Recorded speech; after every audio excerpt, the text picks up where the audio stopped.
Thank you to the VIX Survivorship Clinical Network for letting me speak about the 5th iteration of the clinical placement program in cancer survivorship. As mentioned, my name is Lynn Chai from the Australian Cancer Survivorship Centre, and I am the project manager for this program. Today, I will share a bit about this program and hope that you, as health professionals working in cancer survivorship care, would consider participating in this free professional development program. The Clinical Placement Program in Cancer Survivorship, CIPICS for short, is a Victorian government-funded program designed to improve access to quality survivorship care across Victoria by offering health professionals involved in this care the opportunity to develop knowledge, confidence, and awareness in survivorship through education and observational clinical placements. This is the 5th iteration of the program, and it is open to nurses and allied health professionals in Victoria who work with cancer patients and/or survivors. You may have heard about previous iterations of this program, with the Australian Cancer Survivorship Centre having previously coordinated 4 successful iterations in the past. Since its pilot in 2015 to the last iteration that occurred in 2022 to 2024, the CIPICS program has consistently reported positive outcomes. Findings have shown that this program is clinically and professionally valuable, with over 90% of past participants improving their knowledge, confidence, and awareness of survivorship care, as well as over 80% having also reported being able to build clinical and referral relationships in survivorship through this program. You can read more about the most recent iteration of the program, which is found as a case study in the current Victorian Cancer Plan 2024 to 2028, in the 4th pillar of change, as this program strongly aligns with the priority to build and retain a strong cancer workforce, as well as to strengthen capability within the workforce to improve linkages across the cancer pathway.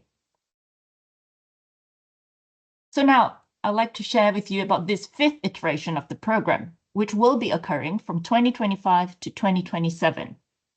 We have 2 primary objectives for this iteration, which is to build health professionals' knowledge, confidence, and skills to support quality survivorship care, and to foster connections, collaboration, and referral relationships among healthcare providers involved in cancer survivorship care, especially between hospitals and primary and community care. The project team is currently recruiting health services to partner with the program as host sites. We are aiming to have over 10 sites with at least 1 site within each ICS region. Host sites for this program can be acute, rehabilitation, or community health services that provides oncology-specific care and can focus on the post-treatment phase. Presently, we have 9 confirmed partner host sites, but we are expecting more to join us in the coming months. You can see some of the host sites that have confirmed on this slide.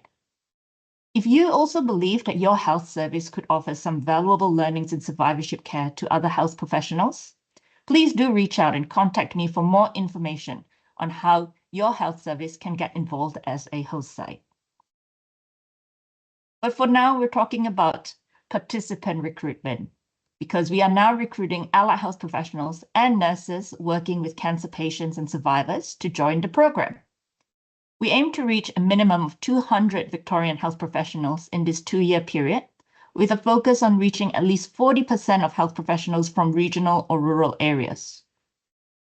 To be eligible, you will need to be working as a clinician in Victoria with cancer patients and/or survivors. You'll need to be vaccinated in accordance with Victorian government guidelines and have APRA registration if your discipline requires it. Example professions and disciplines that would be eligible include, but not limited to, general registered nurses, cancer nurses, nurse practitioners, clinical nurse consultants, primary care nurses, as well as a range of allied health professions, including dietitians, exercise physiologists, physiotherapists, speech pathologists, psychologists, occupational therapists, allied health assistants, social workers, and more.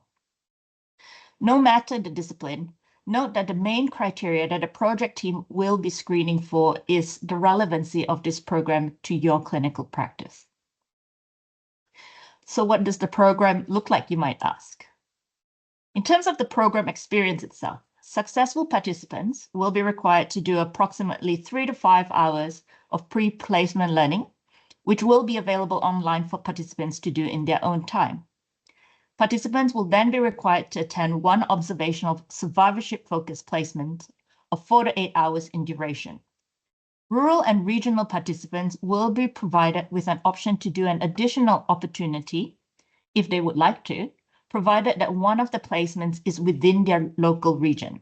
And this is so that regional and rural participants can help build local connections and referral relationships in survivorship care as well. Following the placements, participants will also be required to complete a post-placement workplace activity within 3 months of placement. And this is to facilitate translation of knowledge into practice. The type of post-placement workplace activity is flexible and can range from anything, doing an in-service to your colleagues in survivorship, or even embedding a survivorship policy within your workplace. It will be up to each participant's capacity as well as their work setting to determine the best activity to implement.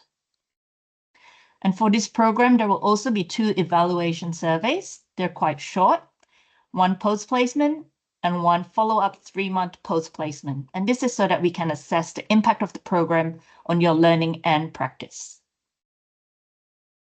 The education component of the program itself is underpinned by the American Society of Clinical Oncology, so ASCO's, core curriculum for cancer survivorship education. It lists out 9 core competencies, including survivorship, surveillance, long-term and late effects, health promotion and disease prevention, psychosocial care, childhood and AYA cancer survivors, older adult cancer survivors, caregivers of cancer survivors, as well as communication and coordination of care. Participants will also receive a learning guide, which we encourage participants to review and bring to their placements to help guide their learning. The online learning platform that we are using in this iteration is Moodle Cloud, and it will be made accessible to participants throughout the program. It will not only contain the mandatory pre-learning materials, but it will also include a survivorship resource hub that will be updated throughout the program with relevant guidelines, tools, and materials for survivorship care. There is also an online forum in the platform that will allow participants to ask questions and connect with other participants, as well as to learn of education opportunities that may arise in this 2-year period. In terms of the placement experience itself, there are many opportunities available, and we hope to get more. But broadly speaking, there are a range of placement that can focus on specific tumor streams. It could be multidisciplinary. It could focus on oncology rehabilitation or on your own specific discipline. Participants will be matched placements based on your identified learning goals and priorities. And on this side, you will be able to see a couple examples of what a placement could look like.